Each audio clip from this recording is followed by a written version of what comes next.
I'm Jessica. I'm the program manager for GoSmart, and usually the first person you'll chat with when you have questions or training needs. And as I said, as folks are coming on, we're going to talk about the panel process, which is just about a year old, and just sort of review the main steps of going through the panel process as an admin, and then also want to give you guys a chance to see what it looks like as the panelist. And then we'll talk about best practices as we move through as well. Because the main thing is we hope that, there's 5 major steps as the admin to get a panel up and running, and there's 5 major steps for a panelist. And we hope that those steps are pretty intuitive, and like I said, we'll go over those. But what we do want to chat about also are just some best practices and some lesser-known functionality.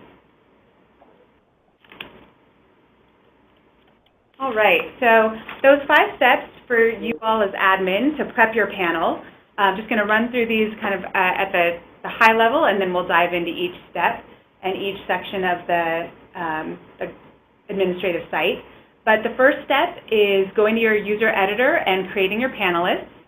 The second, third, and fourth steps are going to your panel tab and completing that panel section, which includes a Configure Panel tab, Panel Scoring tab, and the Assign Panelist tab. And then your fifth and final step is going back to your grants manager where you see your list of applications for that cycle, and then you assign them to the appropriate panel or panels.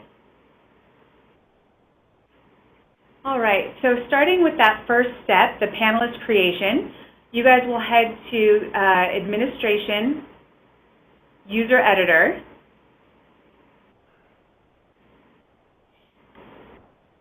and then you'll just create your panelists. And if you have panelists from years before or other cycles, if they're already in the system, you don't need to make them again. But if you're creating a new panelist, remember you're going to add new user. And then because you're the one who's determining the username and password, which is sort of unusual for an end user, right? Like we allow our applicants to make their own usernames and passwords. But you're the one who's determining that username and password for your panelist. And then you have to alert them to those credentials. So what we recommend is a naming convention that's really easy to replicate and communicate en masse. So something like the username should all be first initial, last name, and maybe the password is, for everybody, is maybe the cycle name and year, or an acronym for that, like CS 2018.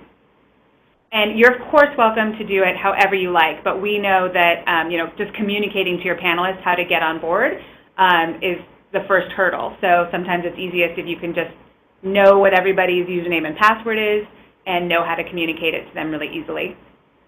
So you'll fill out this form. You'll set them to be a panelist. You'll disregard the section access, because remember that just applies to grant administrators. You'll want to include a current email address, because they'll use that if they ever need to retrieve their password, and then you'll add them. And that's the first step. Note that the usernames for all GoSmart users share one master database. So sometimes you might go to include, John Smith as a panelist. So you put in J. Smith, and the system says this person's already in the system, but you know that you have never created a J. Smith panelist for your site. If you see that note, it's because another agency has sort of claimed that username, in which case you'd have to mix it up a bit. And then note that panelists can never be removed from this list. So you might notice if you've been in the system a couple years, this list just continues to grow. And currently, there's no way to remove a panelist or admin. You basically just have to disable them if you want to keep them from getting back in the system. And that's something that I'm looking into to see if we can start being able to edit this list, because I know after a couple of years it gets a little untidy. But for now, you just want to disable any panelist or grant administrator who is no longer needing to be in the system. All right, now moving forward to the second, third, and fourth step that happens on the Panels tab. We're going to look at the 3 sub-tabs that make up creating a panel. So now in this cycle, and I've called this cycle Panel Process Webinar. That's an unusual name, right, for a program in a cycle. Yours would probably be Community Support 2018 or what have you. but just to let you know that these are the cycles we're working with for the purposes of this webinar. I've named it this. Now, we already have 2 existing panels for this particular cycle that I could show you without having to start over. But if you came in and this is your first time making a panel for this cycle, you wouldn't see any of this, and you would just click Create New Panel. But I'm going to take you into a panel that's made correctly. And you can just click on any of these elements, and that'll open up what makes up that tab. So our second step, Configure Panel, is going to give you all these opportunities to sort of start creating what your panelist sees when they're logged into their portal. So the first thing you want to note is you want to name your panel something short and generic, because the cycle name and the word panel are automatically attached. See how you can see this hyphen and then this sort of grayed out language? Your panel, as it appears to your panelists and as it appears on your Grant Manager dashboard, is going to include this addendum here. So you don't need to include those types of things in the panel name. We did this so that if you are creating multiple cycles by discipline or by region or by budget, kind of information you'd put in there. So this might be called dance, and then another one might be called theater. That's a lot more intuitive if you have multiple panels per cycle. Now, if you just lump everybody together, your whole application pool gets paneled by every panelist, then it's a little bit less intuitive, and you might want to call this something just generic, like the year, or like the word panel, and then you just have the word panel twice, where it's going to be Panel Community Support 2018 Panel, or whatever your cycle is called. But you do want to keep it short. And I'll just show you, I'm going to toggle back and forth quite a bit between the admin portal and the panelist portal as we go through this, but I do just want to show you when your panelist first logs in and sees their dashboard, again, this is the list they're going to see. So they see 2018, because that's what I called it here, with panel process webinar attached to the end, which is why we say keep that kind of short. Then the next thing you want to do almost all the time is toggle on this display panel book to panelists, and what that does is it just places this panel book button on the panelist dashboard. And that's just better for you. Then you never have to be the one to generate that panel book for a panelist. And it's just a new feature that didn't used to exist on the old panel setup. But we did want to make it optional for you. So when you first create a panel, this might be toggled off, but you'll want to toggle it on almost every time. You can allow for general comments that are going to show up on the scorecard, and that just means a text field that isn't associated with the score. So maybe you're asking for the panelist's general overall feeling, then you might want to include that general comments box. Now the panel sort, you can determine the default way that the panelist is going to see the list of applications down below. And in this example, there's only one application, but there might be 10 or 100, and this list would just be longer. If you select this panel sort by application number or by name, that'll be the default sort here. But you'll note right away that panelists can sort by any of these headers. So that's just a default, but then it's really up to them how they want to view their list. The main thing that this does is it determines the order of the panel book.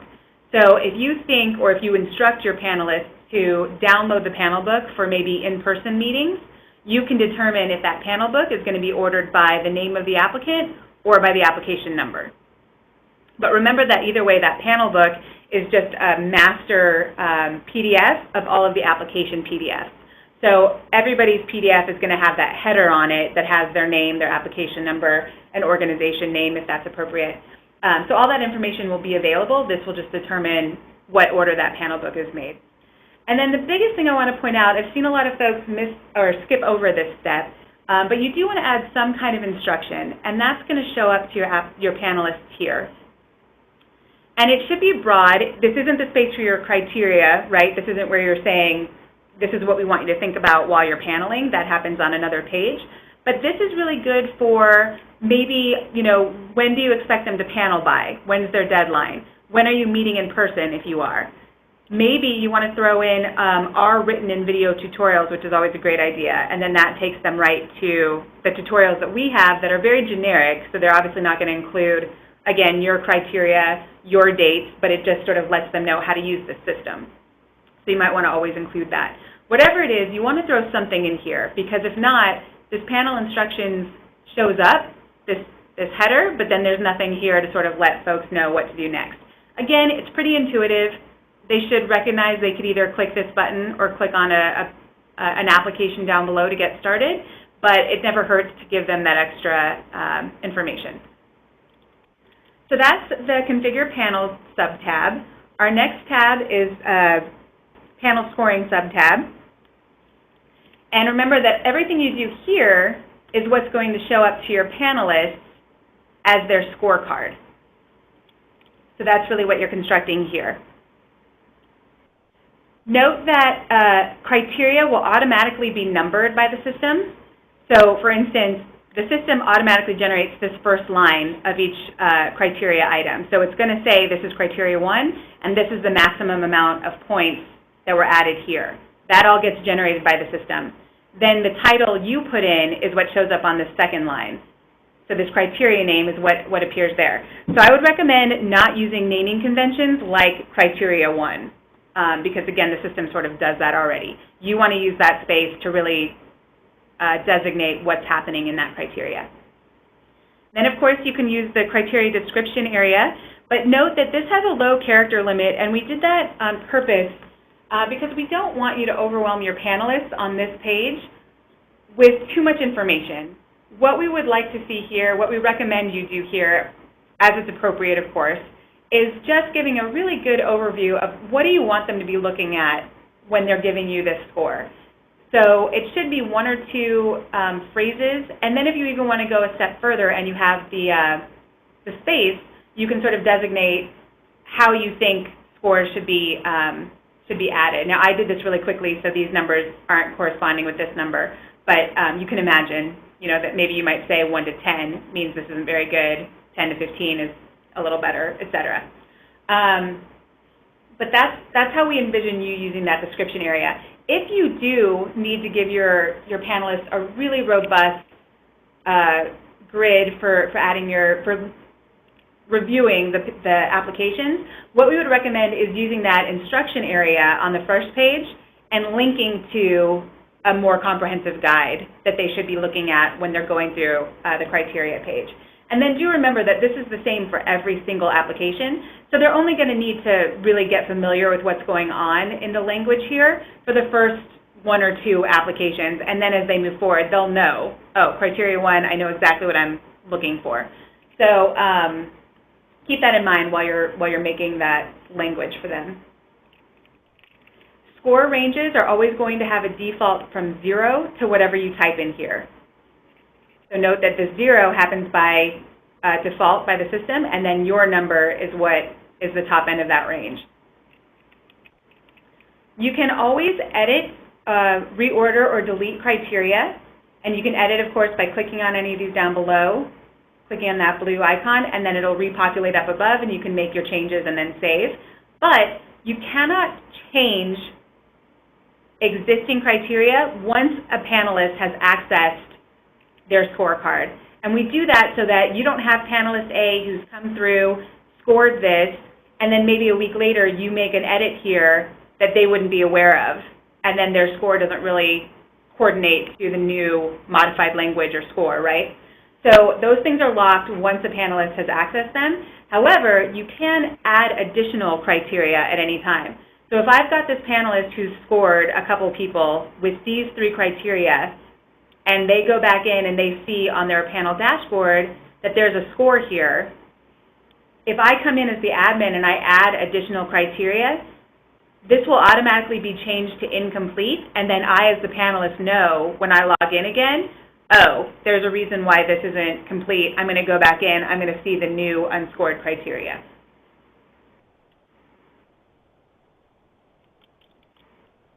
Those are things to think about on the panel scoring tab. And then our 4th step, our 3rd tab here, Assign Panelists, is going to be where you do just as it sounds. You're going to assign your panelists.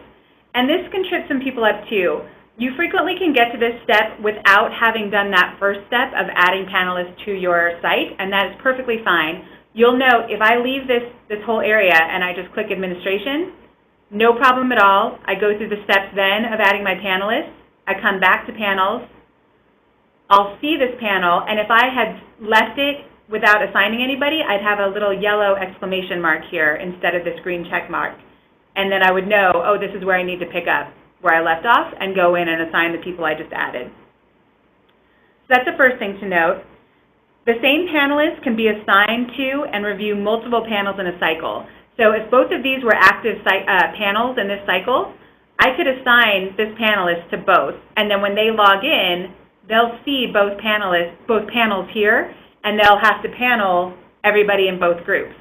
So sometimes, again, if you do it by discipline, you might have a panelist who should be looking at the theater and the dance folks, you know, just as an example. And that's no problem. So panelists can be assigned multiple places at the same time. But do be aware, and we'll talk about this more in the next step, that each application can only be assigned to one panel at a time. So don't get tripped up thinking that your panelist has to follow that rule as well. Now, another piece that we see trip some folks up a lot is that you obviously want to include yourself as a test panelist, especially for your first round, right? So some things will happen there. You'll add yourself as a panelist, just like you would anybody else. You'll assign yourself, much like I did here, you know, by typing in your name, and then you'll click to add yourself over here. And then I want to log in as this person, and I want to see what I've got going on. So great. So I'm logged in. I'm looking at this panel. I'm looking at this applicant. I see everything looks as I want it to look. Maybe I even want to add a bunk score and a bunk comment just to see what it's looking like. No problem at all. I'm going to save. I'm going to go back to my dashboard, and I can see that it's incomplete because I didn't score every criteria, but I've obviously accessed that application, thereby I've accessed the whole panel. Now, what I can't do is remove myself. So now I'll get this message that says, this person has scored an applicant, they can't be removed. And we do that as a fail-safe so that you never lose a panelist's scores. But we do know that if, for instance, in these like testing scenarios, you want to get rid of what you've done because you don't want this score to count against this applicant. So what we're recommending right now is that you go back into any scorecard for any application that you did add information for and you want to remove it. You want to go back to that scorecard and click this Reset Scores. Now, you still won't be able to remove yourself from this panel because you have accessed it, but note that your just being listed as a panelist is not going to affect the end score. As long as you don't have scores and comments under your test panelist, when you run that panelist report, you'll see yourself as a panelist listed there, but your lack of score doesn't play into the average or any other data at all. So no problem at all there. Now, if you need to leave real remarks as an admin, but you don't want to be included in the official panel, we recommend that you follow our recommendations for paneling rounds. But basically what that's going to look like is you're going to create maybe a panel just called admin. You'll go into the system, you'll assign everybody to you or to your admin panel. You'll run through the process, leaving your scores and comments, and maybe you do that because you do sort of like a pre-vetting. And then based on your panelist report that you generate from that activity, you will then create a second panel, maybe called real panel or whatever is appropriate, and then you'll reassign all of the people who should be moving forward to that new panel and then invite your panelists to come in. Alrighty, so we've done our first 4 steps. Now the final step that has to happen before a panel can be viewed in this list is assigning the applications. So that 5th step happens over here on the Grant Manager on your dashboard, and you'll have your lengthy list of applications that have been submitted for this cycle. And then there's a bunch of things to note. This panel column is obviously where you're going to assign applications to a panel. Applications have to be in the received status in order for this column to be active. You'll note this person's in incomplete status, and I cannot do anything over here. This person's in received, and I can assign them to either of my existing panels, or I can assign them to no panel. So the first main thing you need to be sure that you're doing on this Grant Manager dashboard when you're ready to assign is that your folks who should be paneled are in received. Now the second caveat to that is, let's say I have all my folks who should be paneled and received, and I assign them all, and I've saved. Now this person is assigned to the 2018 panel, and maybe I realize, you know what, they actually don't have a great application, or we just funded them last year. You do not want to just change this status to something else, because now I've changed them to incomplete. Now this is locked. They're still assigned to 2018. They're still visible to this panelist. So I've not done anything except for made it harder on myself to unassign this person. So rather than changing the status, I want to keep them in received, and I want to unassign them from 2018 panel. Now, something exciting happens when you do that. If you go to unassign somebody from a panel where they've already been scored, you're going to see this error message that those scores will be lost. Now, depending on the reason you're changing them, that might not seem like a problem to you. But the truth is, the scores aren't actually really lost. They're just hidden. So let's say you say, great, I don't care either way because I want to unassign this person or I want to assign them to a new panel, and you click OK. No problem there. I'm unassigning them from that panel, and I'm going to save so that they're not visible to my panelists for 2018 or my test panel. But the great thing is, those scores, if they were scored in 2018 panel, you can always go back to them and unhide them. So I want to see those scores again, 6 months down the line. I'm going to change this back to 2018. I'm going to say OK to this error message. And now if I run a panelist report for 2018, this application will be included, and I'll see those original scores. All right. Now, another thing to note is that applications will only be visible to panelists when they have an assignment here. But they will always be visible to panelists if they have an assignment here. So just to reiterate, it's not about the status. That's only important when you actually need to toggle this. This received locks or unlocks this. What's important is what's showing up here as the assignment. And that's going to determine who's visible to the panelists over here. Another thing to think about here is that let's say you've got this person assigned to 2018. You realize later, oh, they didn't turn in a complete application, so I changed them to incomplete. And now you're frazzled because, again, you can't change this when they're in this status. And we've seen a couple of folks just come over here and delete. You do not want to do this. Deleting removes this whole application from the database. And on top of that, they're still locked into this panel. So we've seen some folks delete, and now there's no application to go back to change to received, to unassign. So it's always a bad idea to delete an application in general, but I know that maybe you do a test application at the beginning of your cycle just to review things, which is a great practice. But rather than deleting your test application, it's really better to almost just change your status to something like withdrawn, so that all of the records that have ever been created for their cycle still exist somewhere in the system. But for sure, you want to make sure not to delete any application that's assigned to a panel. So as we said on the Assign Panelist tab, you can assign panelists to multiple panels at a time, but you can only assign one application to a panel at a time. And that becomes quite clear when you look at this drop-down. So even when I'm able to assign a panel, I obviously can't select test and 2018 at the same time. And by and large, that makes sense for most people's workflow. You only want your application, one application to be viewed by X pool of panelists. But let's say that you have somebody who is multidisciplinary, and you want both the dance people and the theater people to review that application, but you can't assign them to both dance and theater. If that happens, you might want to create a dance panel, a theater panel, and then a dance/theater panel, so that you can throw some of those people who are in multidisciplines into that unusual bucket that sort of crosses over. Or maybe you make a dance and a theater and then a multidiscipline, and then you put people who should be in both dance and theater into multidiscipline.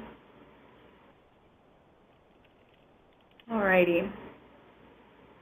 And then I believe I said this, but just to be clear, because I think some folks missed this last step, if I have nobody assigned to this panel, if I have no applications assigned to this panel, when I come over here as the panelist, even though I'm assigned to this panel, I am not going to see that 2018 panel here until I have at least one application assigned to that panel, because there's nothing for that panelist to see here until there's actually an application in that pool. All right. All right, so we've spent a lot of time going back and forth to the panelist portal, so you guys have seen it quite a bit, but I do just want to take a moment to talk about some things that your panelists will see and do here. So when your panelist first logs in, they're going to see their shorter list of options here, the Panels tab, which is where they will be most of the time, a Help tab, which takes them to the knowledge base where they can find their own tutorials, and then the Logout ability. So they will first select their panel from the drop-down, and then you saw that they can sort any way they want, that they can generate their own panel books if you include this button on the panel creation tab. They can get to their list of applications by clicking either Score Applicants or on an individual application. Both will take them to the first application or the individual application they clicked on, and they'll land on that application sub-tab where they're looking at the PDF of the application. We've heard from some folks that while panelists are looking through this PDF, they might want to see this media. Totally reasonable. Now what happens right now, if I click this link, just with a straight left click, I'm going to open that invoice. Super. I'm going to see that PDF. It's going to be clean. But when I click the back button, I don't come right back to this application. I get shot back to the panel dashboard and that master list, and that's not great. What we're recommending is that rather than left clicking, right click on that link and open the item in a new window. So now I'm looking at that PDF, and when I'm done with it, I can be right back on that application. The other thing to note is that any media that's attached to a PDF, regardless of whether or not it's attached to the support materials page or via an upload file button, every single item is also going to be available on the support materials tab. So this is all noted in our tutorials, but again, it might be the kind of thing you want to add to your instructions, just so that folks don't get taken out of the application over and over again. But again, they'll be able to see all of that media here in a handy little modal, and this will keep them right in this applicant's information. So when they're done viewing that media, they're still right here, and then they can go on to the scorecard. If a panelist needs to recuse themselves from paneling any application, this I have a conflict of interest with this applicant exists by default on every single scorecard. And if the panelist checks that, their lack of score here, again, won't affect the average for that application. Now the panelist has to click Save before they leave this application. They can add comments and scores, and before they save, they can toggle back and forth between these three sub-tabs of this one application. But once they either click Previous or Next, or if they were to click this header that takes them back to the dashboard, they would lose this information unless they click Save. And then I do just want to point that out again. They can always get back to that master list by clicking on the name of the panel between the Previous and Next applicant buttons. So our next thing to look at is the panelist report. And of course, you want to generate something that includes all of your comments and scores when you're done with your panel or panels if you're doing rounds. So you'll head to Reports, Panelist Report, and then just like every other report that you generate in GoSmart, you're going to select your program and cycle, and then in this instance, you're going to select your panel, And then you'll select the appropriate statuses. By and large, that should just be received because you're probably doing this just after you've assigned everybody, after everyone's been paneled. But if you need to include folks across multiple statuses, no problem. You can select multiple by doing your control key, depending on what browser you use. And then you'll build that report. And I don't know if everybody's seen a report or not yet, but again, like all reports in GoSmart, you can either view the HTML version right on screen, and we recommend that if you ever want to come in during your panel process and just get sort of a bird's eye view of what's going on. Maybe you just want to see, hey, have all my panelists even logged into the system and begun scoring? Or maybe it's the day before scores are due and you want to get a shot of who's done what. You'll build that report. You can view that report online, like I said, and get that quick view. But when you're ready to actually manipulate the data, decide who should be funded, you want to download to Excel. And just like all other reports in GoSmart, downloading to Excel does give you an Excel document, but you can also open that in OpenOffice, in Google Docs, as we see here, and in several other spreadsheet software products. So what you're going to see when you generate that panelist report is a 3-tabbed, plus a blank worksheet, a 3-tab spreadsheet. The first one gives you this cover that just lets you know, which panel am I looking at, who are my panelists, what were my criteria, what was the max score. And then if you want to see averages, you want to head over to the Overview tab, and then you'll see each application, each panelist score, and then the average. And then if you want to see the really robust details, like each individual criteria score and each individual criteria comment, you'll head to this 3rd tab. And then you'll see the application is sort of grouped together. So this one application was paneled by me, and these were my scores and my comments per criteria. It was also paneled by Susan, and these are her scores and her comments by criteria. And then we look at the second application, again, my panel, Susan's panel, and on and on. Now you might notice that there's an amount awarded field on all of these tabs. This has been valuable after you've gone through your whole panel process. You decide who should be awarded, and then you use that amount funded field on the grant manager. When you change somebody to funded, remember that you can add their amount awarded there. Once you've done that process, it's also valuable to rerun this report, and then you've got a really comprehensive list of the award amounts that you've assigned to folks. So if you have a bucket to which you need to reach that total, this is really helpful to pull that and see how much you've sort of dolled out.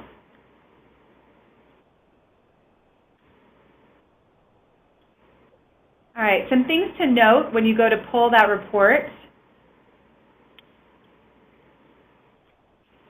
Again, that panelist report is going to be selected by program cycle and individual panel. So if you have multiple panels per cycle, you will pull those separately. But like any Excel document, you can pull that data together if you need to.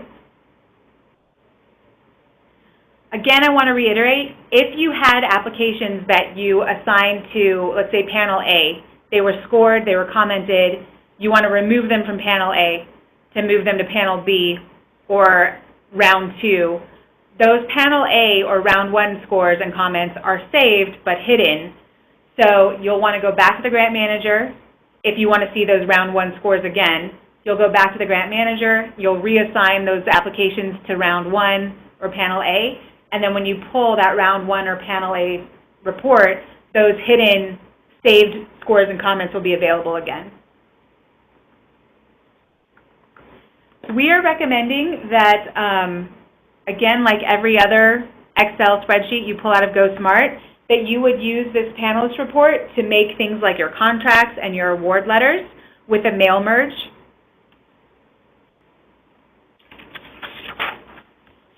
All right, some miscellaneous things I've just noted that don't really apply to one tab over the other. There's currently no way to make a past panel unavailable to a returning panelist.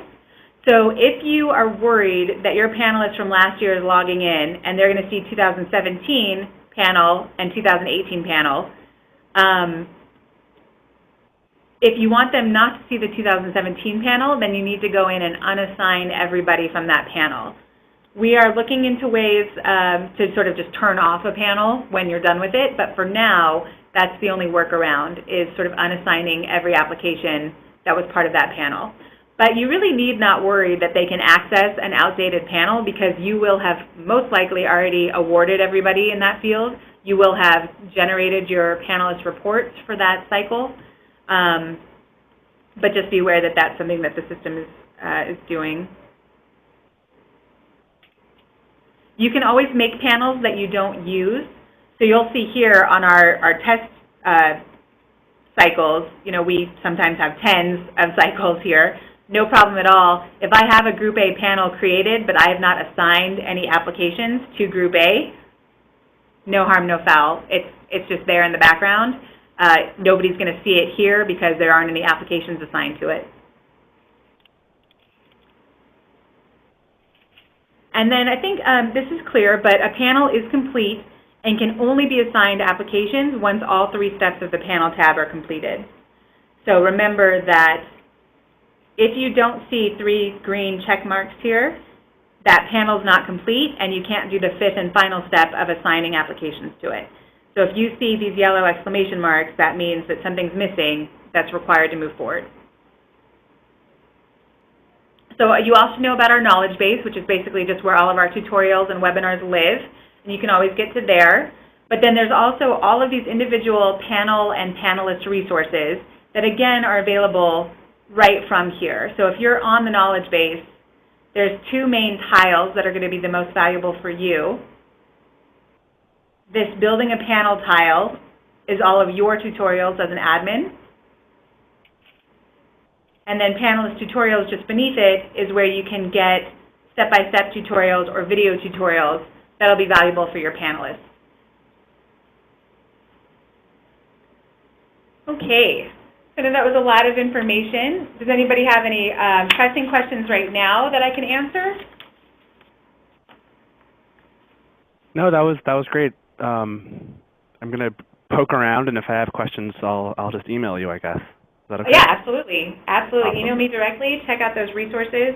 Perfect. Yeah, and I would recommend just making a test panel. Again, you'll note that nobody can see it until you do all those steps. And even if you do those steps as a tester, great. But yep, let me know what you need. Great. Thank you so much. You're so welcome. Anyone else? Thanks, everybody. Have a great day. Thank you. Bye.